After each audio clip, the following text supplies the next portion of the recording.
What's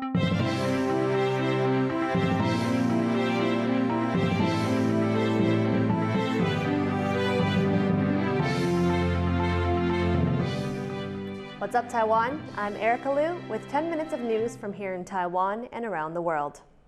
Taiwan's Health Insurance Authority reported record income of around $2.1 billion in the first 11 months of 2022. This is the first time in 6 years that the country's single-payer healthcare system has turned a profit. The boost was driven by raises in Taiwan's minimum wage and salaries for public servants last year. Overall strong economic performance was also an important factor. The National Health Insurance System was launched in 1995 and has only broken even a handful of times. Pacific groups say the government shouldn't get too optimistic after one good year. 现在景气带来的红利跟超增，其实它很难每年都有，所以关键其实还是要做整体的健保收支的盘点与检讨，才是这个改革的正道。 Officials in the eastern county of Hualien found that some of the area's coral reefs have been vandalized with glow-in-the-dark paint. Officials are now looking for the perpetrator. Bing Wang reports. Graffiti arrows appearing one after another on this coral reef. In the eastern county of Hualien, in a scenic coastal spot called Shidiping, tourists found more than 30 arrows spray-painted on the rocks. The graffiti seemed to be guiding people towards the coast. Shidiping is a popular place for observing coastal geology and marine ecology. Locals and environmentalists were outraged over the vandalism. 石地坪那个地方，它的那么美丽的海景，或是礁石啊，或些地形啊，它就这样子乱拿油漆去喷去画，那这样子，我是觉得很缺德啊，而且又太过分了。 After receiving complaints about the graffiti, the East Coast National Scenic Area officials began reviewing footage to find the offending artist. Officials also discovered the paint used was glow-in-the-dark. And after the initial investigation, they say a fisherman might have been the culprit. 这个喷漆非常特别，晚上可以反光的漆。 所以我们推估也访问了一些当地的居民跟清洁人员，有可能是雕刻所为，所以我们现在正在调阅相关的监视器。 Taiwan's laws say those who permanently damage the natural environment can be fined up to $165,000. So whoever's responsible for this graffiti should hope it can be cleaned off without destroying the coral reefs. As Daniel Zhou and Bing Wang for TaiwanPlus. Former NBA star and Taiwanese American Jeremy Lin made his official debut for the Kaohsiung NHI Live Steelers on Sunday. Our reporter Ed Moon was on the scene to see how he performed.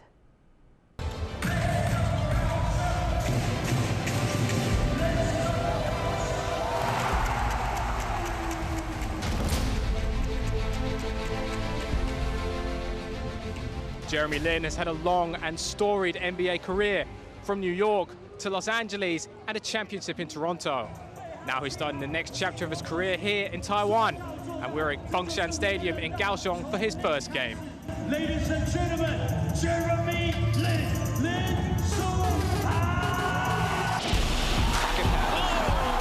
Quite the bounce back we were expecting.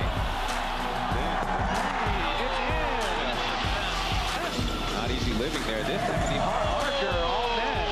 Hey, you never give up on a play. Lin stormed into the global consciousness during a magical run for the New York Knicks back in 2012. He went from a player fighting to stay on an NBA team to a household name for basketball fans. The first NBA player of Taiwanese descent, Lin became a role model for Asian Americans.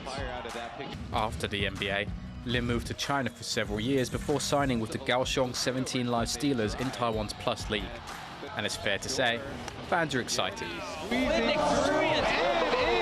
你今天是来看谁？看林书豪，因为我觉得很厉害，他是算台湾人啊，虽然是台裔的华人，美籍的华人，然后可以打进 NBA， 我觉得他真的很厉害。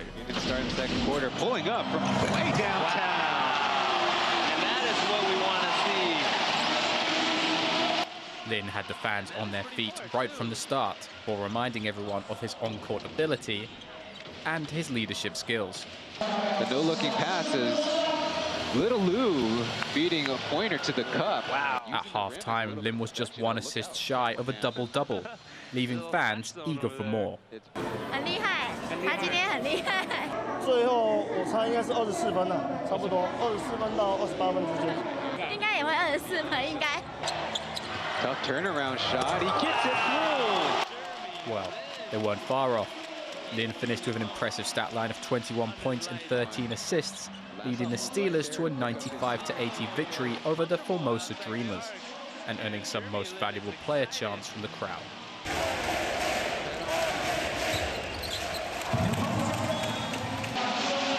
What a performance by Jeremy Lin. And after the game, he praised his new coach for helping him link up so well with his teammates. How would you rate your performance today, and why do you think you were able to link up with your teammates so well?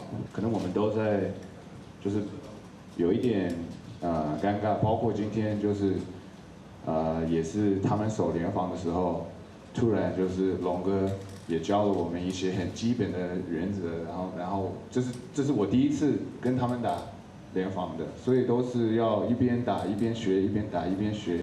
An impressive performance then for Jeremy Lin on his Taiwan debut, giving the bottom-place Steelers some hope for the future. All eyes now turn to February 28th, where he'll face off against his little brother and the league-leading New Taipei Kings. Ed Moon and Howard Chang in Kaohsiung for TaiwanPlus.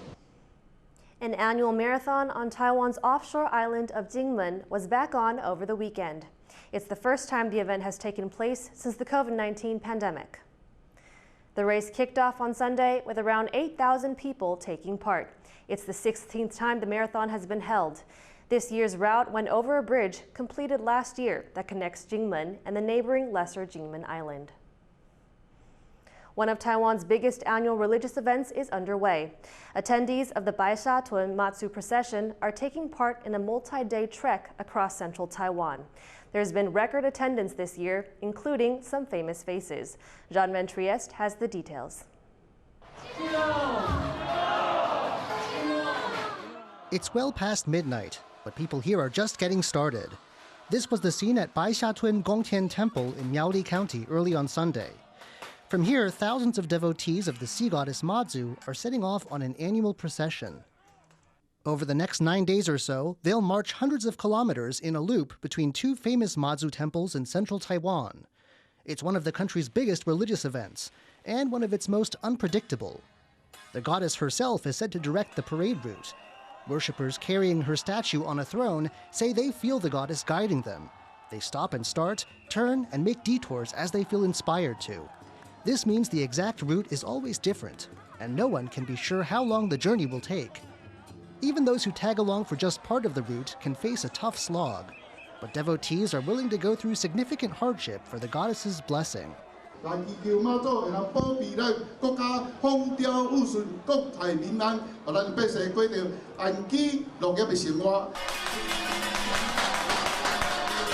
An important event for Taoists, the Baishatun Mazu procession is said to have first taken place around 200 years ago. In 2010, the Culture Ministry declared it a piece of intangible cultural heritage. And now, with pandemic rules easing, this year's event is expected to see a record turnout. Over 110,000 people have signed up to take part in at least a section of the journey. The opening day even drew some well-known participants.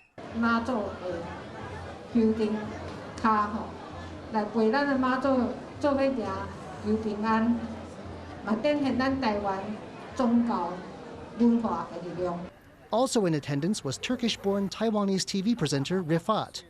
He said he is taking part to pray for the victims of last week's earthquake in Turkey. The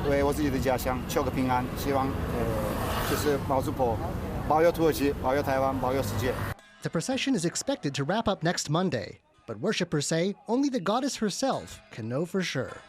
Ethan Pan and John Van Trieste for TaiwanPlus. Thank you for watching What's Up Taiwan. Remember to download the TaiwanPlus app for more stories from Taiwan and around the world. Finally today, we leave you with images of thousands of musicians coming together to play at a carnival in Bolivia. I'm Erika Liu. Take care and see you next time.